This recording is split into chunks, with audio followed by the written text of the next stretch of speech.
I would like to call the school board meeting for Tuesday, March 3rd for the Des Moines Public Schools to order. Please take the roll. Ms. Anderson? Here. Mr. Barron? Here. Ms. Bradley? Ms. Caldwell Johnson? Here. Mr. Cody? Here. Ms. Delagardelle? Here. Ms. Sawyer? Here. The first item of business is approval of our agenda. May I please have a motion and a second to approve the agenda?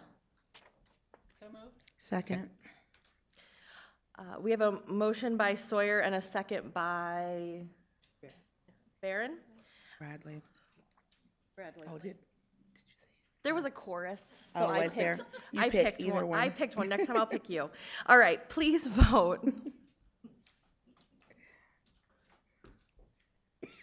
Motion passes 7-0. The next item on our agenda is approval of our minutes for Tuesday, February 18th, 2020. May I have a motion and a second to approve the minutes? Move approval. Second. We have a motion by Caldwell Johnson and a second by Anderson. Please vote. The vote is approved 7-0. Dr. Ahart, do we have any district recognitions this evening? We do not this No, all right. The next item on our agenda is the consent items. We allow any person or persons the opportunity to speak to the board for up to 5 minutes following the presentation of an agenda item. If anyone wishes to speak to an agenda item, please go to the information desk to sign up. Remarks must be germane to the agenda, and we ask that you avoid reference to personalities and character attacks, as those types of comments serve no productive purpose. We appreciate your input. As a reminder to the board and public, the board will not engage in discussion or deliberation with a speaker regarding comments made to agenda items. Discussion and deliberation will remain among board members at the board table, with speakers' comments informing said discussion, deliberation, and determinations as deemed necessary. Ms. Bradley, I believe you have the consent motion. Yes, I do. I move the board approve the consent items in accordance with the recommended action for each item on the consent agenda, including bills previously authorized, certified, and approved for payment by the board secretary in the amount of $8,975,087.82, and procurement card transactions in the amount of $350,970.72. Is there a second? Second. We have a motion by Bradley and a second by Caldwell Johnson. Any discussion or questions? I did have just a real brief question. I'm not going to do it this evening, but I wanted to just better understand sort of the phase strategy around the pottery studio. So I'll just send an email to Dr. Ahart just so I can get additional information on that. But I was involved in a couple of other conversations around additional funding for the project, and I never really quite understood sort of the phase strategy based on the level of funding that was received. So, thanks. Any other discussions or questions? Please vote. The consent items are approved 7-0. Next, we have a public hearing. The public hearing will come to order. Is there anyone wishing to speak to item D1, public hearing for the sale of property at Pleasant Hill Elementary? Hearing no one, I will close the public hearing. Superintendent Ahart, would you please introduce the matter? I recommend the board approve the sale of property at Pleasant Hill Elementary School to the city of Pleasant Hill for the purchase price of $1. May I please have a motion and a second to approve the public hearing and the superintendent's recommendation? Move approval. Second. We have a motion by Caldwell Johnson and a second by Anderson. Any questions or discussion? All right, please vote. The vote is approved 7-0. The next item on our agenda is item E1, our monitoring report on Algebra 1, Part 2, Black male students. I will turn it over to Dr. Ahart for the presentation. Okay, thank you.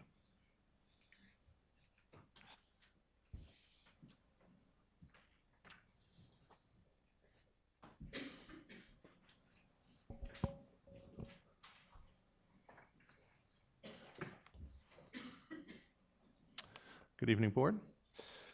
This is our second report on our Black Male SMART goal for algebra. And with me here this evening are two familiar faces, Noelle Nelson and Sarah Doherty. You'll note on evaluation that is left blank. We will be starting to use the new template in the third round of monitoring reports. So this will just be a vote for acceptance tonight. And with that, I will turn things over to Sarah. Thank you. Good evening. We'll get started. So as a reminder, our board goal number 3 is the percent of Black male students earning a B or higher in Algebra 1 by the end of 9th grade. And that will increase from 17% to 35% by August 2023. When I was with you last time for part 1 of this report, we talked a little bit about why Algebra 1 and thinking including but beyond Algebra 1 as a gateway course to college, but also career readiness and thinking about Algebra 1 that way. And we also talked about what a positive math identity can do beyond the math classroom for our Black male students. And when I talked last time about that, I talked a little bit about equipping those students, and all students really, for improved outcomes for themselves, their communities, and society at large. And tonight I'm going to expand upon that a little bit and ask that we start thinking about Algebra 1 as a way to equip students to not just navigate systems, but also respond to and advocate within those systems to be changed for themselves for the better. So that's kind of like moving from an equity stance to an anti-racist stance around math. And I know we're just talking about Algebra 1, but we're talking about a lot more than Algebra 1, not just for our students and our system. So it's larger than math, but it's math. So let's talk about it.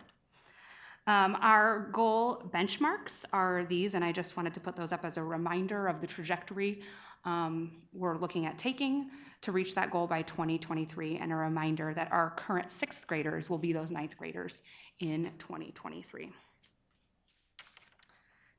It will load. This is the live, we're trying something new tonight. This is a live slide.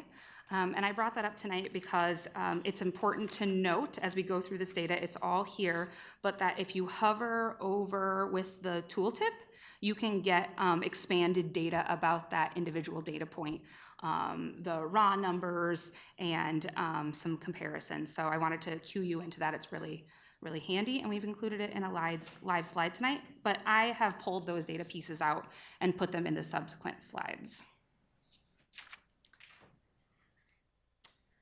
Oh, there we go. Perfect. Thanks, Tim. We're magical at making that happen.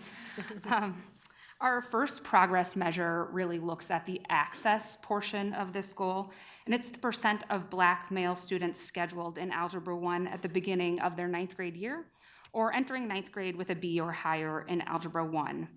Our benchmark goal for enrollment was 71.2% of our Black male students enrolled. And you can see that's putting us on a trajectory of having 80% of those students by 2023 enrolled.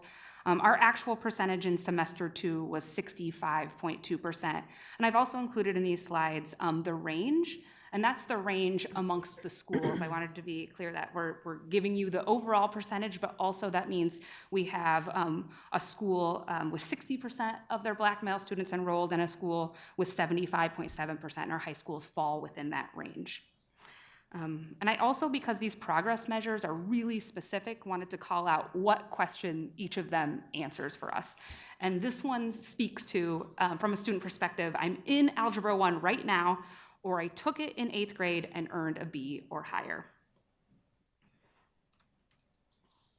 Our second progress measure is focused on grades. Those are the two aspects of this goal, access and grades. And this progress measure is the percent of Black males enrolled in Algebra 1 as 9th graders who are earning a B or higher. So these are students that are in the course right now. And from the student perspective, I'm in Algebra 1 right now, and I earned a B or better in first semester. Our benchmark goal was 18.5%, and we exceeded that one for students who are in the class, with 19.7% of our Black male students earning a B or higher in semester 1. And you can see the range represented there as well. Our additional progress measures are college and career readiness as measured by MAP. For 6th, 7th, and 8th graders, we do not have 9th grade winter data because they don't take the MAP in 9th grade. For our 6th grade students, our benchmark goal was 7.9%, and for winter, it was 5% of our Black male students college and career ready, and you can see the range there, and that's amongst 10 schools. For seventh graders, we were also short of our goal of 10.3%. 4.9% of our Black male students are college and career ready as measured by MAP, with the range there of 0% to 14.3% across our 10 middle schools. And for eighth grade, our benchmark goal was 8.6%. 6.5% scored college and career ready on MAP this winter, and our range was 0 to 18.2%. I'm going to revisit our levers and root causes, both lifted up by our community problem-solving process, but confirmed by both national and a growing body of internal local data that lifted up expectations, purpose, and self-efficacy, both for students and teachers, and student-teacher connections as root causes for our current standing in student outcomes in Algebra 1. Those, as they currently stand, are still being verified. We have a partnership with Iowa State University that's really focusing on Black male performance in Algebra 1, and through student surveys, student interviews, and teacher interviews and surveys, they're actually getting to some of these questions with kids about how they feel and how they would describe their experience in Algebra 1, but we're waiting on that data from them to verify these root causes. Anecdotally, I think we can point to they'll likely be verified and addressed, but I just want to be clear that those are under verification process right now. But these three levers and root causes have been verified, and where we're putting the majority of our effort right now in designing and executing a plan. Those are resources and training for teachers, access to the course itself, and access starts in kindergarten and pre-K really, and curriculum and instruction. You'll recognize these levers from the early literacy report, but these are the 4 levers with equity as a through line that have been commonly lifted up amongst all community problem-solving groups, and our overarching kind of universal levers to address these systemic root causes leading to outcomes in math, literacy, and we know the work that needs to be happening in SEL. So I want to talk a little bit about our response to access. Our goal in access is not just to continue increasing the numbers of students in Algebra 1 without thoughtful consideration. Our goal is actually to increase our confidence in students being placed in the appropriate course. And that means, over time, increasingly Algebra 1. We know that actually putting students into courses they are not yet ready for increases their chance of dropping out or not attending that class. So we want them to be ready, but we also want for more students for that class to be Algebra 1. We have a really concrete example of one of the ways we're increasing access. We worked with the Welcome Center and the ELL department to create a screener that newcomer students, English language learners coming into the district would take right there at the Welcome Center, and then they would be placed based on their math ability, just on that screener, not just their language level. And we've had some success in placing students who previously might have been placed just based on their language level in an off-grade level math course, who are now being placed in an on-grade level math course because we have data and evidence from those students that show us that they're ready for Algebra 1. So that's just a concrete example of the kind of systems overhaul that we really have to look at, and some of the detail work that's going to take to reach both the access part of our goal and the academic performance part of our goal. But all through that is strengthening algebra readiness, and that's not just improving our algebra classrooms and supporting teachers in that, but that's really a pre-K through 9th grade and then beyond look at access. In terms of curriculum and instruction, we have been piloting illustrative mathematics curriculum in a number of our middle schools. And next year, 100% of 6th through 8th grade math classrooms, Algebra 1 classrooms, Algebra 2 classrooms, and geometry classrooms will implement the illustrative math curriculum with integrity, starting in the 2021 school year. Illustrative math is aligned to the shifts in the core, which really speak to the demands of the way the Common Core standards are written. There are embedded math language routines, which help students speak to their conceptual learning rather than just demonstrate their procedural learning, and it helps students who are developing language, whether it's English as their first or second language, to speak to their math learning. The learning is focused on the content standards and math practice standards, and it values inputs and builds that positive math identity, which we spoke to as one of our even purposes for looking at Algebra 1. Learning has been underway to prepare teachers for that with some foundational pieces about that conceptual or that philosophical shift in math instruction and learning. But we're also planning summer professional development with illustrative math for teachers to unpack that curriculum, to understand it, not just to understand the what, the pieces and the parts, but the design principles, the why, the purpose behind it. And that learning isn't just for teachers, but we also have planned learning for leaders and coaches.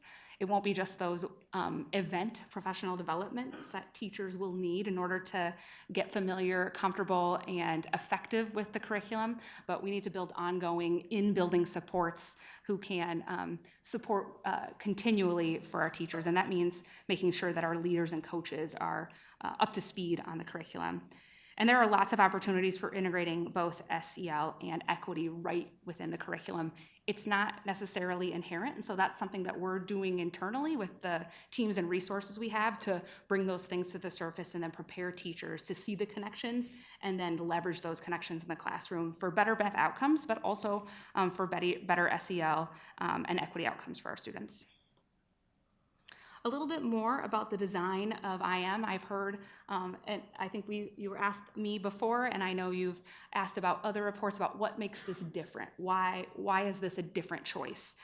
You can see the top is kind of a map of what traditional math instruction like. I would guess that many of you experienced math instruction that looked like this, that starts with some kind of warm-up. The teacher presents what the concept is today, maybe fractions. I show you how to multiply fractions, and then you practice by doing questions 4 through 40 in the book, and if you get all of those done, maybe do 10 more, right? And then maybe look in the back for the answers. That's maybe how I experienced math.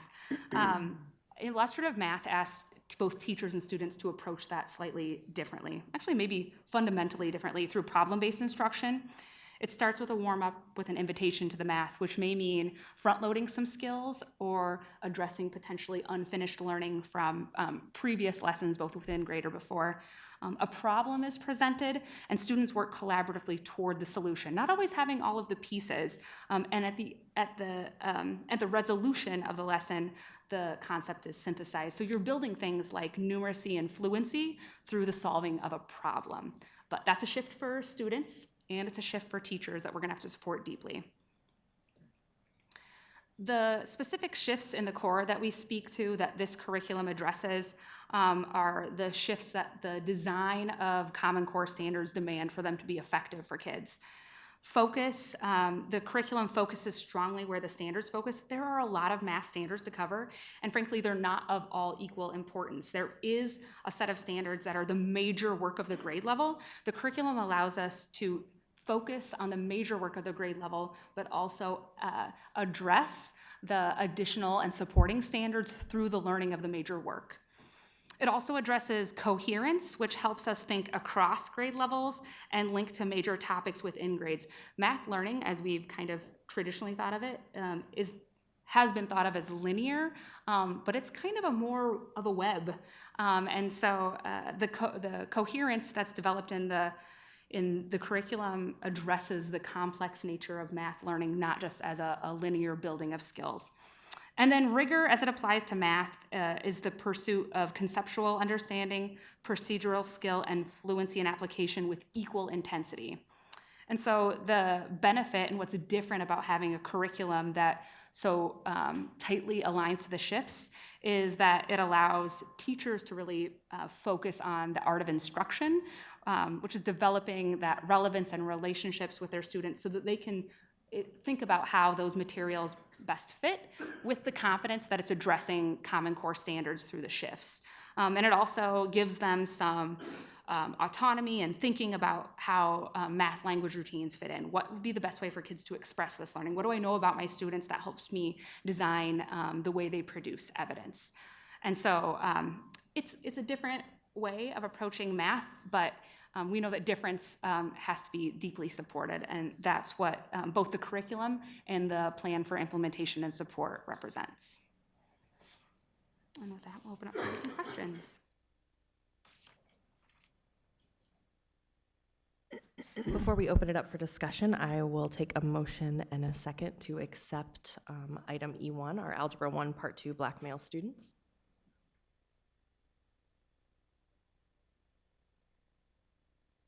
We have a motion by Barron and a second by Cody. Is there any discussion, or what questions do we have tonight, board? Go ahead, Ms. Anderson. See. What was used before, previously? We've had kind of a hodgepodge. Go Math for elementary. And I have Courtney, our curriculum coordinator, is here. I'm going to ask her to help answer that question. Thanks.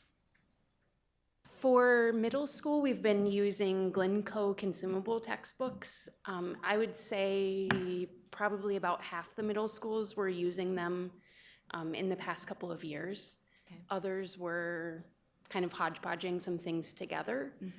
And in high school, the adopted curriculum that we have is CME. Okay. Again, most schools were kind of using our topic scales and then just building their own tasks on their own. And is the only one that's going to change, is this just for high school then? No, 6th through 8th grade will also. Oh, 6th through 8th, okay. We have piloting classrooms in middle schools this year. Okay, and so it's still Go Math for elementary, though? For now. Okay. Thanks, Courtney. Ms. Sawyer? Please bear with me, I do have my questions written out here. And I know that there's going to be a different format for this report, so I'll be excited to see that new format because it's a little confusing going back and forth. It'd be nice to have graphs all within progress measures, to have it just right there and readily available. The one thing I would say is I would almost say we're non-compliant in this section because there are many things, benchmarks we didn't meet and things that fell. So I just point that out. But when I look at, I'm trying to think of where to even start. So progress measure 1, and so one of the things that I noticed is from the first semester to second semester, there was a drop from 71.2% to 65.2%. What was that attributed to? Sure. So we had the drop was attributed to students who were moved from who were enrolled in Algebra 1 on the first day of the first semester. We had 8 who were moved into a special education course, or the 2-year Algebra 1 course that spans over 2 years, or a foundational algebra course. We had 2 students moved into an ELL math course, and 3 students who were moved into an academic support lab. And then we had a couple of students who were being moved out of those classrooms who were being served either by district-wide programs in some way, shape, or form. Okay. And because I know in the first report that we got, or at least I think it was in the presentation section, it did break down ELL, special education, free reduced lunch. We didn't get any of that in any kind of report out, and so that may be helpful to see if there are you seeing any trends with, are there students that are struggling more than others? And I don't know if you could identify that for me today. I mean, obviously there are some that moved into special education or ELL classrooms or did receive academic support, but Right. Anything else that you're seeing with the data? Well, this progress measure is focused on Black males, so to look across other, Right. yeah, we can provide that for Black you. males within, right. Mm-hmm. If you look at progress measure 2, which is the percent of black males enrolled in algebra as ninth graders who are earning a B or higher. Sorry, never mind. I was lost in that question. That's not where I was going. But looking at the progress measure 3 with all the sections of the map, that's the map scores, and where we're non-compliant. You know, what can you say about that data? Can you anticipate when we will become compliant? What will it take to get there? Yeah, I do think that one of our key levers that it will take is that common curriculum that address the shifts in the core. As Courtney spoke to right now, teachers are sort of putting all of those things together on their own to address those shifts, to make sure that it's focused on the major grade level of the standard, to make sure it has a balance of conceptual, procedural, and application work, and making sure it's coherent, addressing prior learning and getting them ready for what's next. And to do that from a bare minimum resource level, or even the resources that we've provided, is a tall order to do that, and also like develop relationships and to effectively PLC. I'm confident that if we have a highly aligned curriculum and we support teachers deeply in using it, we'll see a movement on those numbers. The other thing I think about MAP is it asks students to take their conceptual understanding about math and apply it in a new context. And procedural learning, which we're heavy in right now alone, is not going to allow kids to take that, internalize it, and then use those skills in the ways that MAP asks them to. And so by restoring that balance, we can address exactly what MAP is. And actually, college and career readiness is not just about the assessment, it's about getting them ready for what the assessment represents, can do that. I'm only confident we can do that by giving teachers the high quality materials and helping all teachers implement those with integrity across the board. That plus addressing those other levers, because it's not just about the curriculum, right? It's about how kids feel about their math class. It's about changing both their perception and their teacher's perception too. So it's a tall order. But I do think that there's kind of that technical piece around the curriculum and the adaptive piece around the philosophy and the why around it, and the efficacy of our teachers and our students that's really going to make those things move forward. We really have put a lot of our efforts into Algebra 1, knowing that we need to continue to move down the line to prepare them to move up. And so you talked about implementation of the IM curriculum. Do you anticipate any kind of math curriculum changes to the K through 5, that elementary age? That's under review right now, so we are anticipating that. We want to move faster than we're ready to move. So because we're undergoing a pretty significant literacy adoption right now, and because teachers in elementary teach it all, we're trying to be cognizant of that and be aware of that. So our plans for next year is we do have a field study happening on a volunteer basis. So we have some schools opting in who do believe that they've got some command of the literacy work that's happening, and they're ready to take on this new layer. So we'll be studying the impact of that and then making some decisions on what we want to bring to scale. Okay. Superintendent Ahart, a quick question for you. What would your evaluation of this performance measure be? If you were to say how we're doing in this, just curious if you have thoughts on it. Well, clearly there's a lot of work to do. We're developing that new evaluation scale. If this were compliant and non-compliant, I would say non-compliant. However, when I look at, I am proud of the work that we've done in addressing this, given that we really didn't have an avenue to put budget behind it. Because the goal wasn't defined until well past when we had to certify the budget. So I think we've I think we've involved the community very well in trying to identify root cause. That's still, as Sarah mentioned, still underway, getting verified with Iowa State. We have found resources to move forward with IM, and as Noelle said, we're investigating what's the best move for elementary so that our students are moving into middle school more prepared for algebra readiness. So I'm proud of the work we're doing. This doesn't surprise me. The other thing that I would say is this is data that we've never looked at before, on a consistent basis, because we didn't have a goal tied to it. So those are all the questions I have. Thank you. Mr. Cody?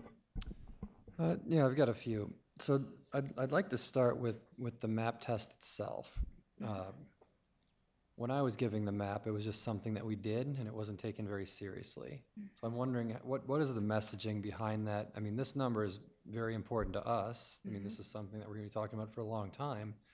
But how is it being told to the teachers and therefore to the students about why this is important?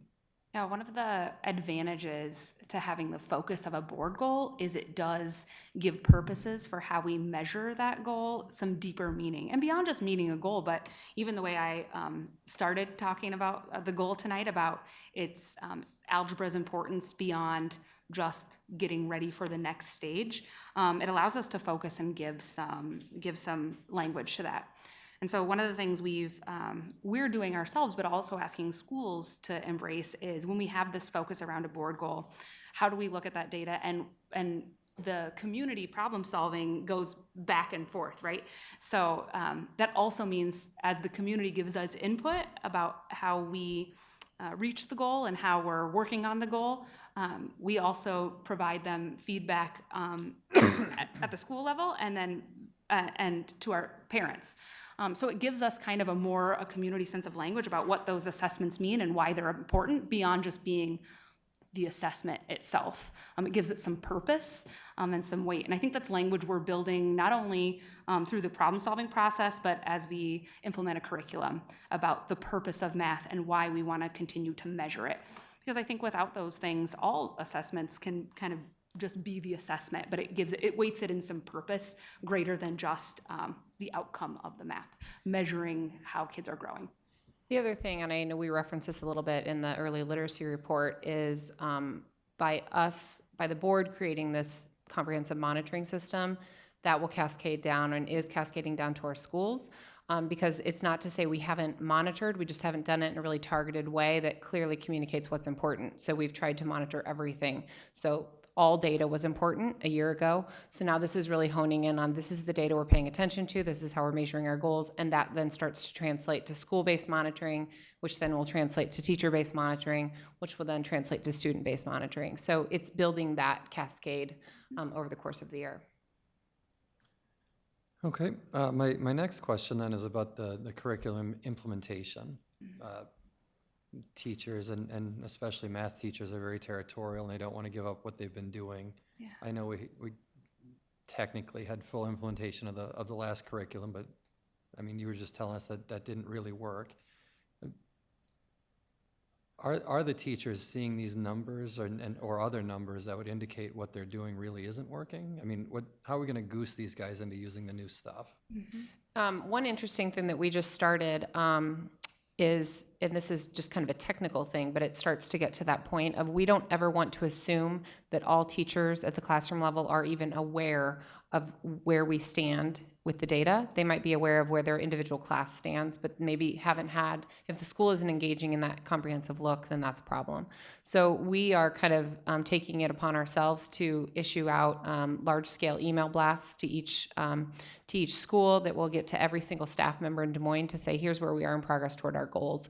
So also, it is not just the problem, I say problem or opportunity, of the math teachers in the school. I think we're seeing in our high schools in particular that algebra ownership of success in algebra is everyone's responsibility.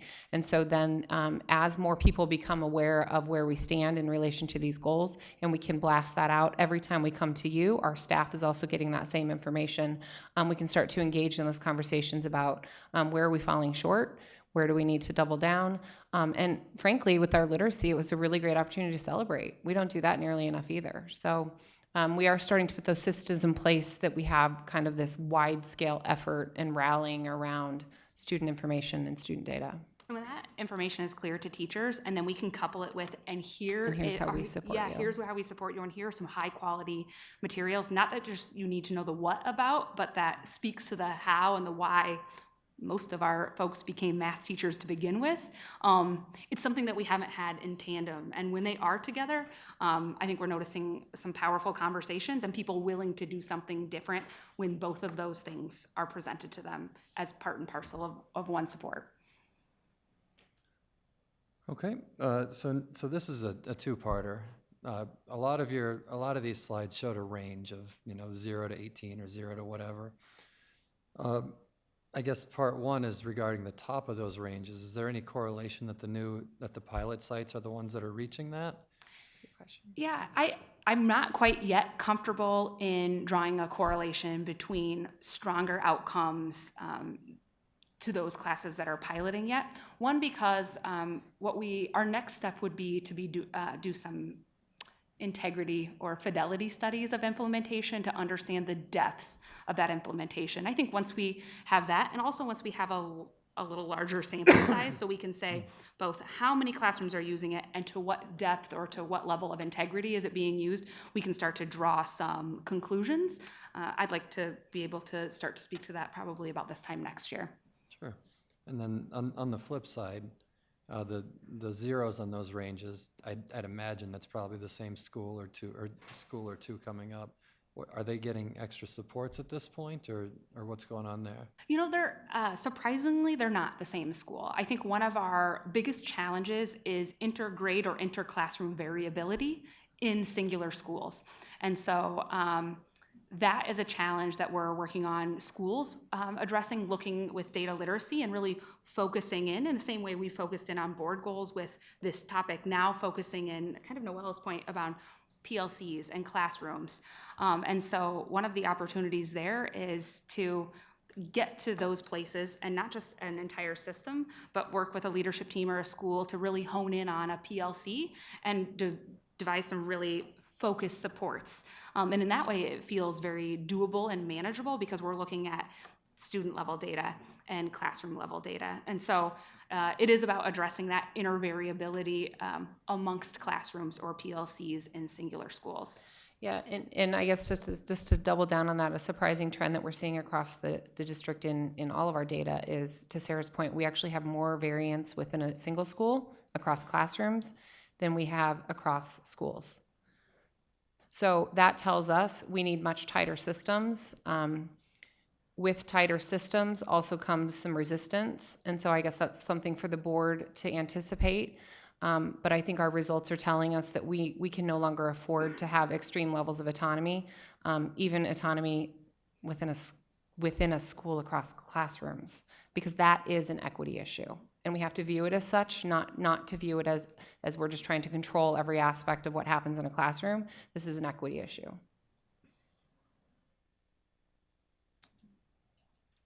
I just have one more. There was a slide that said board goal 3 and then at August 18, June 19. Mm-hmm. So from 19 to 20, it went from 24 to 21, and then for 21 it's to 25.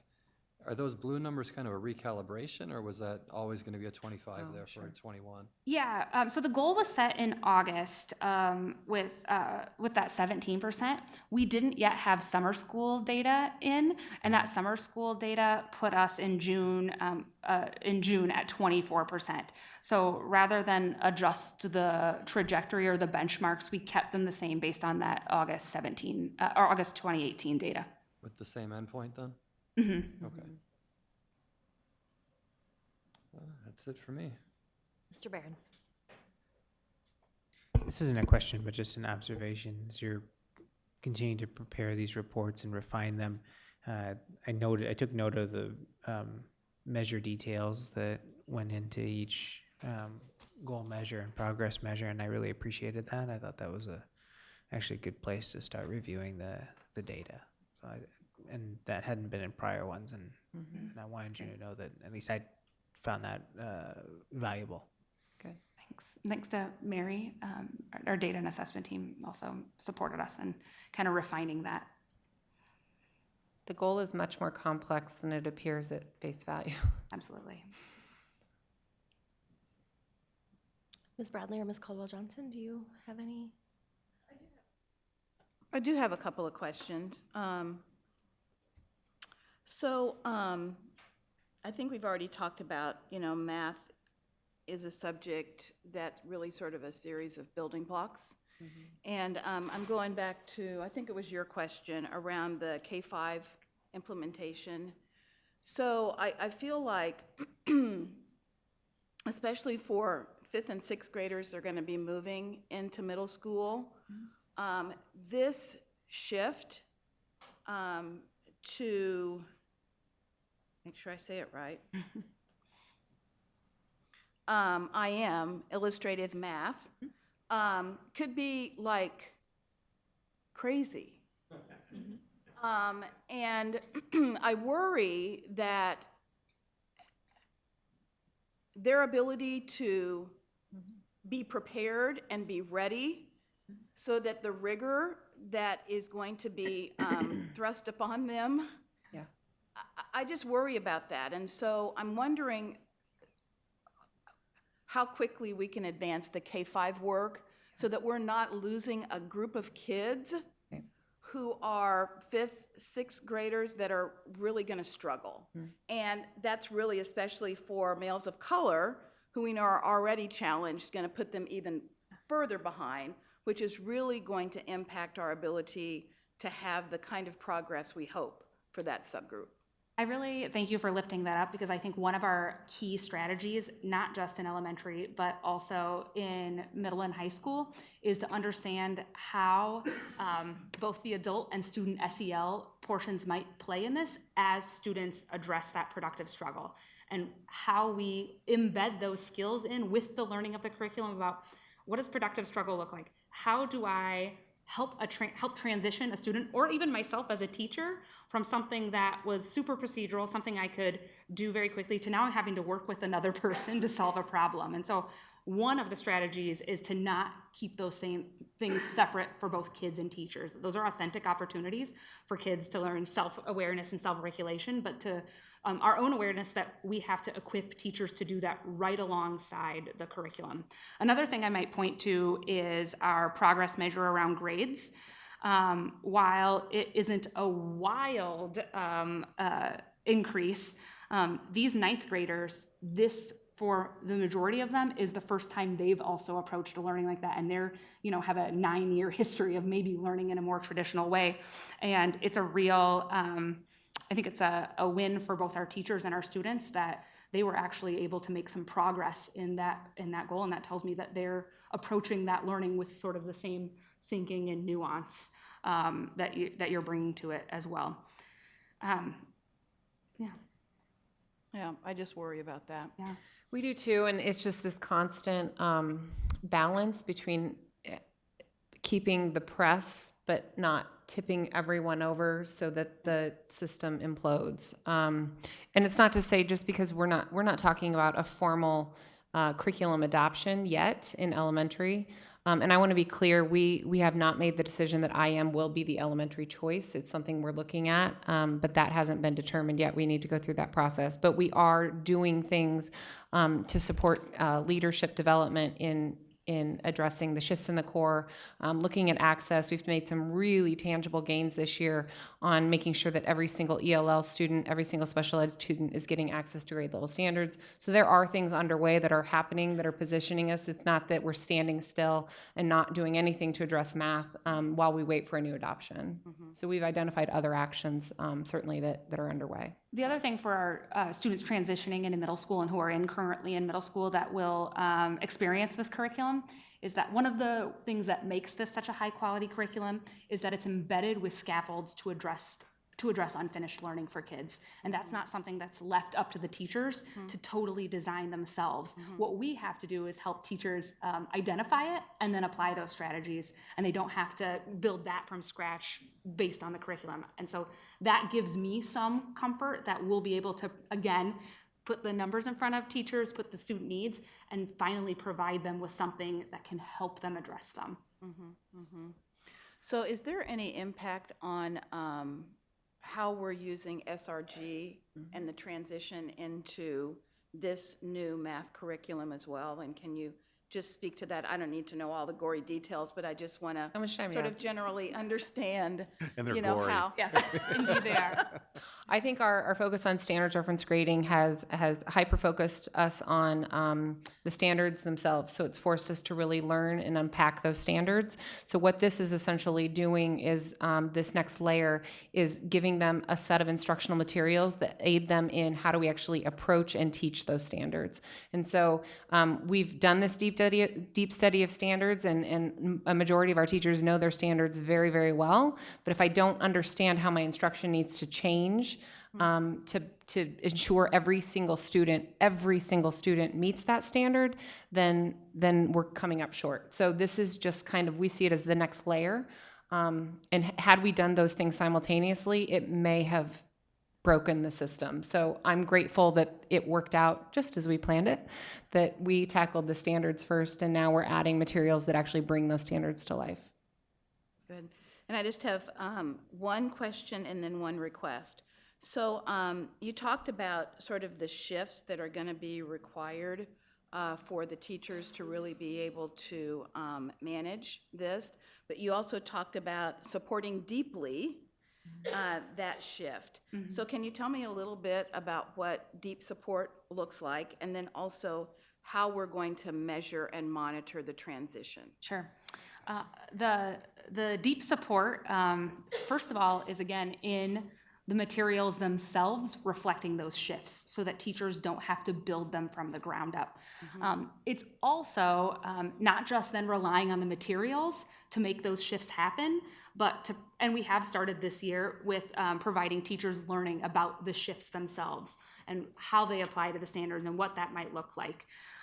Another area of deep support, and I talked about this a little bit, is that's not just coming from a math curriculum coordinator to support 15 schools and helping them. We need other people in that building to understand shifts in math instruction, and that includes our coaches, who will get some deeper content knowledge so they can both recognize and coach around that and consult around it, but also that our leaders can identify it, many of whom may have an uncomfortable math identity at the very moment, and we want to build their confidence that they can recognize when those shifts are happening and effective for students, create some leadership actions in response either way, and know when they need to call on deeper support from the district. The other part of that, and the board goal has done this very beautifully for us, is allow us to focus our professional development on these things. And resources. Throughout the year, and resources. And so that is a level when we say deep, and we've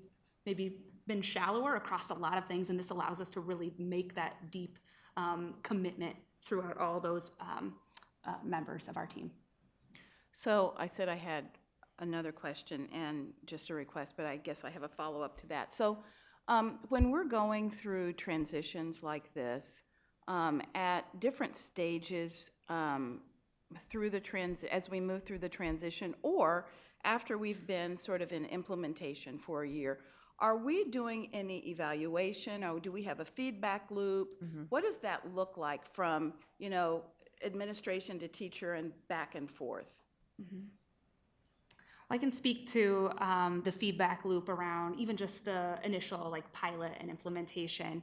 We've been getting ongoing feedback from our teachers in what they experience, not only in the use and design, and that looks like both in survey data, but in our ongoing support of them in real time, and from students as well. But I think it's also one of our and I think Kelly talked to us a little bit about it in our early literacy, is both measuring the observable integrity of implementation, so we can be sure, which is something we haven't been able to do, that because we're doing this in a classroom, we can point to this student outcome and the implementation in between, so that we can start to draw those straight lines, and that's an ongoing check. So this data too that we're reporting out to you on a more consistent basis quarterly. I think Noelle talked about the cascade to schools as well, and keeping that focus in and their actions aligned to those data outcomes. It might be helpful at some point for the board to maybe hear from teachers about how the implementation is going, and just to help us understand what's happening in real time in classrooms. So my request is really very simple. So when we look at other district populations, how does the percentage, and you don't have to tell me this tonight because I'm sure you don't know it off the top of your head. If you did, I'd be shocked. But how does the percentage of black males enrolled in Algebra 1 compare to other populations in the district? I just need to sort of be able to put that number in some sort of context. Mhm. That's all I have. Okay. Ms. Bradley, do you? Okay.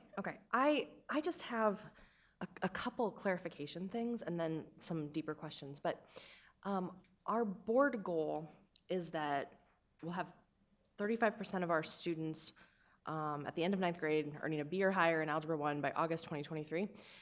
And I think this might just be me. Once again, you have to explain the chart to me. I'm sorry. But on slide 8, I think, it says in semester 2, 50%, our target is 50%, would be enrolled as ninth graders who are earning a B or higher. Right. So our, Explain that to me, thank you. sure. So our board goal means all black males Okay. by the end of ninth grade. This progress measure is just the students who are enrolled in Algebra 1 right now. Okay, so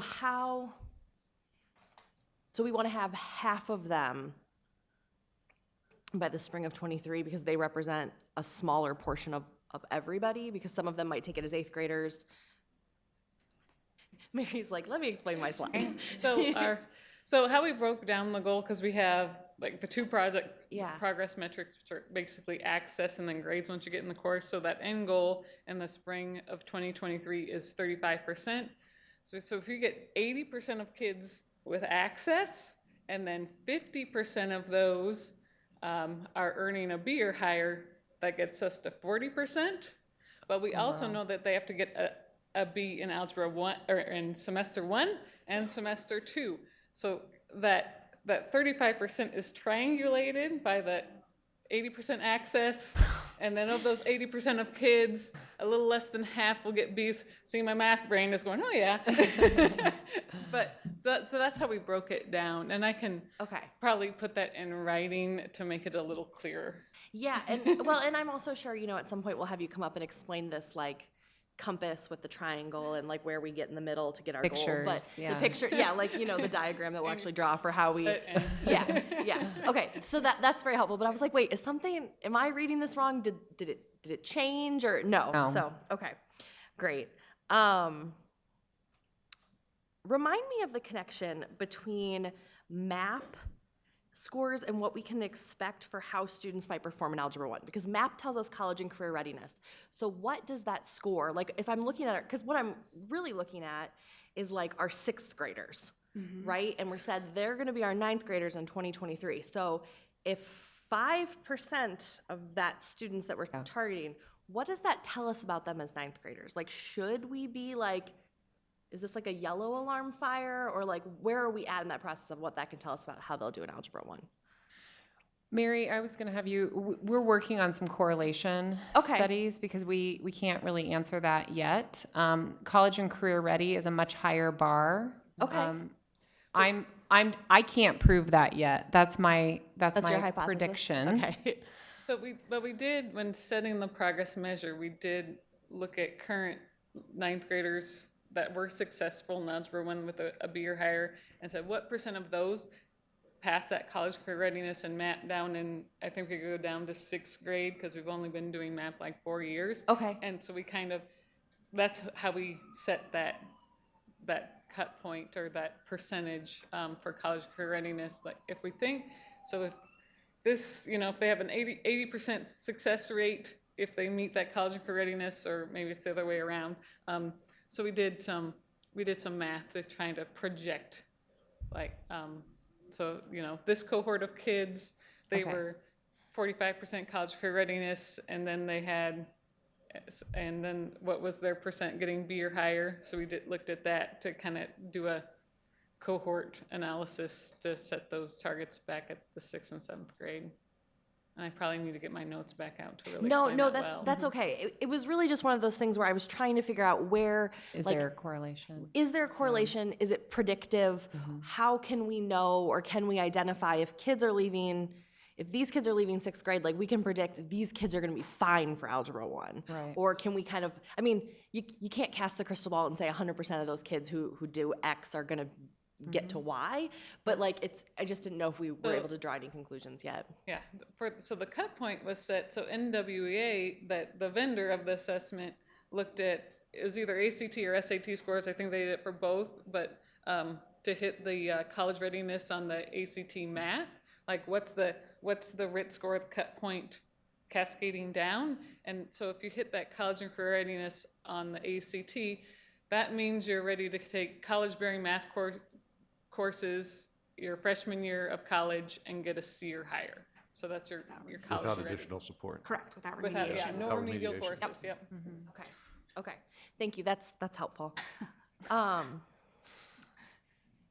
So two questions I think are a little bit more like just sort of I'm gonna call them philosophical, but they're not even really philosophical. When we are talking a lot about trying to balance what curriculum implementation looks like for our literacy at elementary with our math at elementary, what conversations have happened about how we might be creative in the way that we assign elementary teachers their duties or their classes? Does that make sense? Like, have we had conversations about what a teacher's day might look like moving forward at elementary to help support, curriculum experts? Because I think we've had conversations before that many of our elementary teachers, the content, they don't feel as content strong in math as they might in literacy. And how are we, supporting that, and how could things potentially change in the future to support, teachers feeling strong in that? That's a good question, and we don't yet have our fully defined support plan until we've established we're ready to adopt something, and then what's the corresponding support plan that goes along with that. Are you referring to like creative ways in how we actually assign and use staff differently A that little might bit, look and more I'm like secondary? I'm not advocating or Sure. asking for this to happen, but Right. I'm just wondering, have we considered things such as having there be literacy, teachers and math teachers at elementary levels where they really get to dig in and focus, and they're the experts, and and have we thought about how that might help our kids get to where we want? Or just what does that, really what I'm asking is, how are we being creative in the way that Right. we might use our staff, or have we had those conversations? Or We what have kind of not had that conversations? conversation yet. Okay. I know we've had some historical practices in the district, not necessarily between literacy and math, but like science and social studies, and like kind of specializing and allowing kids to move and versus asking teachers to teach everything.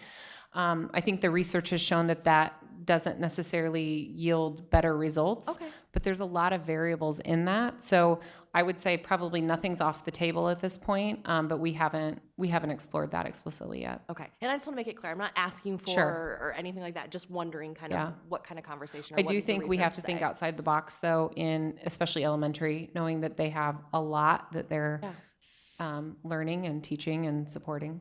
Well, and I always thought that when I was going through a pre-service class of, when I looked at, I was taking, Shakespeare and literature theory, lit theory, Right. but, they were taking some of the same English classes as me, plus advanced math, plus advanced science and social studies. And so I know that sometimes our elementary teachers, just the depth of knowledge that they need to support the learning that kids have later, that's a big lift. All the more reason to have a high-quality curriculum. Exactly. And then I have a question, I think, that I want to take you back to something you said at the very beginning, when you said we want to take our kids beyond content so that they can advocate for themselves using math and to more of an anti-racist framework. And I feel like you kind of glossed over that, and you're like, okay, I'm going to say Dropped a this in bomb and public, moved and like, on. is this Yeah. okay? But I want you Well, to I'm saying expand on that in public. Please do, say it again, Yeah. and I want you to expand on it and tell us Yeah. what that looks like and how that affects the work that your team's doing. So math and very much science and all the things surrounding that are languages of power. and languages of power that we have traditionally in all sorts of systems, including public schools, denied access to marginalized students to. And so when we equip students to use math and to speak about their math learning and to solve problems through math, we give them automatic access to places of power that they've been systematically denied access to over time. And that when they have access to those places, they can use that access to change the system. And so that's what I mean when I say that's not an equity issue, that's an anti-racist stance. And we're talking about like ratios. Sure we are. But when kids are equipped to use that, to look at their world and to enter spaces that they've been traditionally shut out of, we give them power to change the system. And that's at the core of what this is. And all of the stuff around it has to be centered to that. When we talk about why the MAP test, right, or why we're going to ask people to use a curriculum that's going to test their mettle as a teacher or ask students to do something different, it's centered on that. It's centered on equipping kids to advocate in a system that was built for them not to succeed in.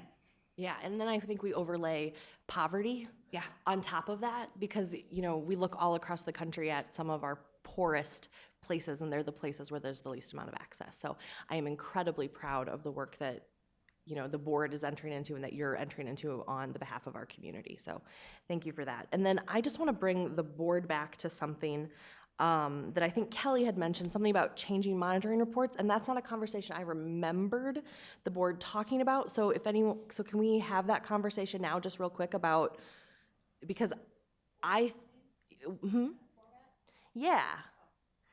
because our old monitoring reports were full of charts and graphs, and they were not helpful. I didn't think, right? They were just full of like chart, graph, and I was like, I just felt like I was in data overload, and so I do know that new board members necessarily didn't have that experience, and so I didn't know if that's a conversation that the board at least wants to decide, do we want to have that conversation and slate that as part of our work, or I'm just trying to take a temperature of where the board is on that. Well, I don't need to speak for Kelly, she can certainly speak for herself, but my understanding was that being able to just embed the information within the narrative. Okay. So that you don't have to go back and forth. So I don't think it's Between really the slides and the report? Yeah. Okay. Yeah. Okay. I don't think it's a huge formatting thing. I think it's just a matter of where you have the information in the report for ease of access. Yes, so I'm not flipping back and forth between an appendix, which actually I would say this data shouldn't be in an appendix. It should actually be the report. Line graphs, I think, are easier for me to read, but that's a personal preference, I will say that.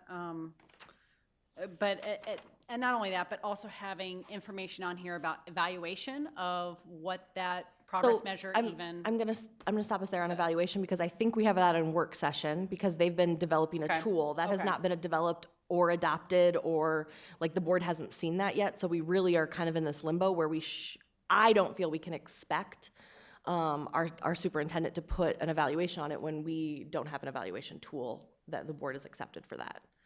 Okay. So that work I think is still in progress. But yes, I think the point of having the data kind of in the narrative, but I also I don't want to see the old monitoring report format. So I think just figuring out what that looks like. Oh, yeah. So much less undated than we used to be, so I don't think it should be a huge lift. Because it's 3 sets of goals or 3 sets of things instead of a dartboard, I guess. I don't know. So, does anyone else have any requests, or Rob, or? Well, the only thing that I did notice that's morphed a little bit is towards the end of the last cycle of monitoring reports before we adopted the goal progress monitoring, Tom was putting in a reaction or interpretation from, interpretation is the wrong word because there's already an interpretation in there, which isn't what we're looking for.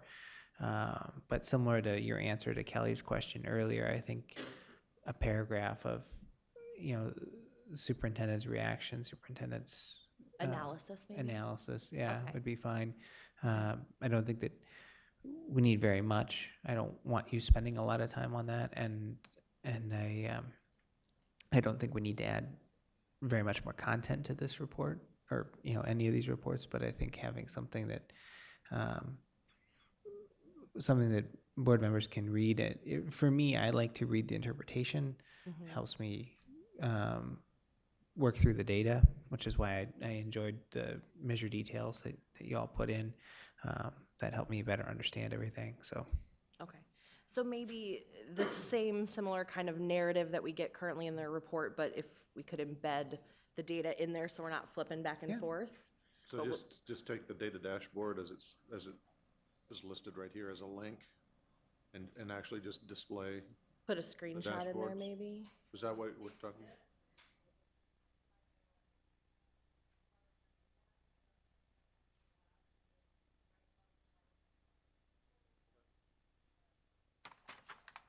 I don't know. That's a problem. personal preference. Okay. That's fine. I think if that will help the board members read it better, I also though, I echo Robin that I don't want Tom or staff spending an exorbitant amount preparing reports for us because we want the majority of your time spent on getting outcomes for kids. So, but yeah, I think if that will help us read that better. Board, are there any additional questions or comments? I just did not want that one to slip by and I wanted us to make sure we knew what we were expecting or what we could expect of our superintendent. Okay, there is a motion and a second for us to accept this monitoring report. Please, as soon as the screen's up, go ahead and vote.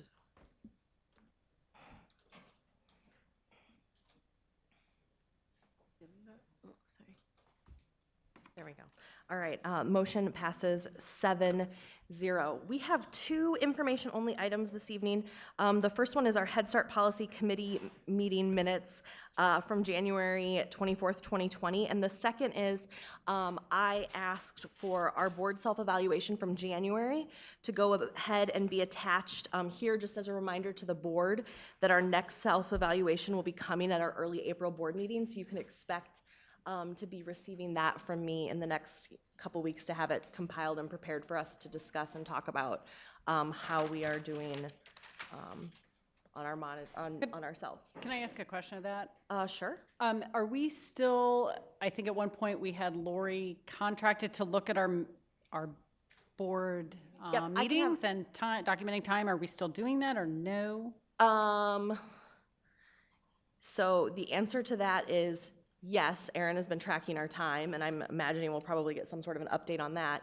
As far as a contract with Lori, we are still negotiating that based on what I think the board wants. One of the things that they had thrown out was strategic planning for how the board could continue to get better, and I had told Lori, like, I think we need to live in this for a year or so and kind of figure out where we're at and actually get a chance to practice this before we start tackling, like, how do we get better at governance. I think this board has taken leaps and bounds in the last 2 years in the way that we govern, and I didn't feel, and I think Dwana and Tom agreed with me, that the board would necessarily have the appetite to continue to look at our governance processes at that high of an intensity level. So if I'm incorrect in that, you can let me know, but my idea had just been that we would continue to track and continue to live in this system and continue to perfect where we're at. Okay, and when will we get those reports?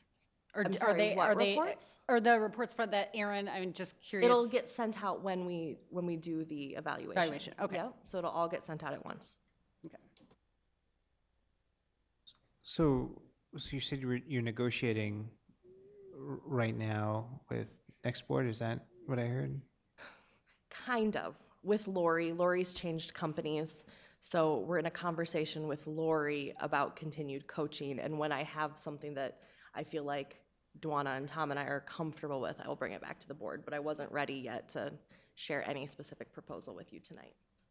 What's the status of our current contract right now? We're not currently under contract. How long? I think it ended in December. Really? I thought so. I think it was just for 1 year. We'd asked for a contract, and it's taken a little bit of time to get an initial, and then when we saw it, we weren't completely happy with it and got it back to her, and it took a little bit of time to get it back. So she got it to us, I think it was like mid last week, and we just told her we would let her know later this week after we've got a chance to discuss it. And so when I've got something that I feel like is in a good place, I will bring it back to the board. I don't want to get too far in the weeds on this, but can you maybe articulate what it is you're looking for on our behalf or what we're looking for as a board? Yeah. So that we can understand sort of, It seemed like the pieces that we needed were continued support around our board evaluations. We haven't gone through a full year cycle on that.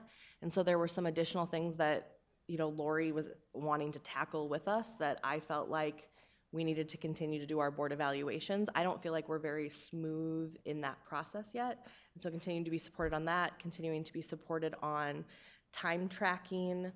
And we still have an adjustment to make to governance policies as it relates to monitoring so that we have SMART goals clearly delineated from all the other 4 series monitoring that we do.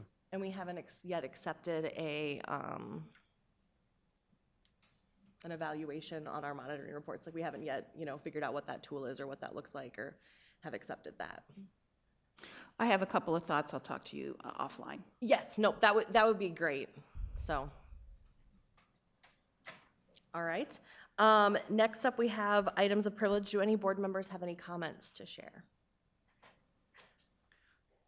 I do have one, and it's really in follow-up to our public forum this evening. I'm wondering if we might be able to get a little bit more information on pathways for students who are currently enrolled in the Chinese program, especially those that are so close to sort of being finished. Yep. And better understanding sort of how we manage the transition or support the transition for those students. I realize that there are lots of things that we either can or can't do based on budget, but I also think that if we really are focused about keeping students at the center of our decision, then if there's an opportunity for us to support those that need it most and who are closest to being complete, then I think we have an obligation to do that. So if you could just maybe share with us sort of pathway for, those students that are embedded in that, that would be great. Ms. Anderson? Yes, let's see. Our next Community Legislative Action Team Legislative Coffee will be Saturday, March 14th at Callanan Middle School from 9 to 10:30. So hopefully, I think we have a lot of people signed up for it to attend. Hopefully they do. So thank you. Great. Any other board members? Otherwise, I'll turn over to Dr. Ahart for the superintendent's report. Yeah, thank you. Just a couple of notes. First, I'd like to celebrate our entire staff from K through 12. We just learned, and it's released, I think it was released today actually, finally by the department, that we have a new 4-year graduation rate high of 82.73%. Still not where, our work's not finished, but every gain that we make year over year in the face of increased challenges and fewer resources, I think is a real testament to the dedication of the staff and the board. And so that's something that I think all of us should be celebrating and be very, very proud of. And in conjunction with that, a new low end dropout rate at 3.84%. So again, not the number that we want, but it's also a low from when the state started measuring this way consistently, district to district, about 10 years ago. So that's very good news. On another note, though, just a brief note on what everyone is referring to as the coronavirus. There are actually several different coronaviruses, but we're talking specifically about COVID-19. I want everyone to know there is information on our website that was posted last week that it will be updated as needed as we go through this health challenge. We are working with the Iowa Department of Public Health and Polk County Public Health to ensure we have the best information and best practices in place. We continue, as we have been doing for several years, to step up our cleaning efforts in classrooms and restroom facilities and ensure hand sanitizer is available as we go through what typically we think of as the flu season, and that has a new dimension to it this year with COVID-19. A couple of student trips that were planned for spring break to Japan, of all places, this year, and Italy, both two locations that have been stricken pretty acutely with COVID-19. Those trips have been postponed. We will continue to pursue the best and most timely information from multiple sources communicate with our community, and take needed steps to protect the health of our students and our staff. A message did go out today to all of our families and to all of our staff, but I just want to note to everyone listening, the best thing that each of us can do, no matter what part of the community that we're in and how involved we are with schools, is if you are sick, do not come to school. That includes staff, students, parents, and volunteers. I'm serious. You might think it's just a light case of the, namby-pamby normal flu that you were vaccinated for. Don't count on it. Stay home. Wash your hands with soap for at least 20 seconds before eating and after touching community surfaces. In other words, surfaces that are in schools. Board table. Wash your hands when you leave here. And if soap and water are not available, use hand sanitizer. And although I don't see any at this table, it's hard to find a desk, an office desk or classroom that we don't have hand sanitizer in around the district. Refrain from touching your eyes, nose, and mouth, and anyone else's for that matter, but I think that's obvious. Cover your cough or sneezes with the inside of your elbow, not your hands, and avoid close contact with anyone who has flu-like symptoms. Whether you're sure it's not COVID-19 or not, keep as much as you can 6 foot or greater distance for somebody who may be displaying symptoms. So we're keeping a tight eye on this. We're doing everything that we think is feasible to keep everyone safe, but it is, I'll just tell you, it's inevitable that it will get to this community eventually, I think. So we will be as prepared as it is possible to be. And we're trying to make sure that people have an appropriate level of information without causing undue panic. So stay calm, follow these best practices, like we're always encouraging our children to do anyway. We need to model those, and we'll just continue to keep people apprised. So that's all I got. All right. Thank you. And our meeting is adjourned, and our work session will begin at 7:30. Let's try that.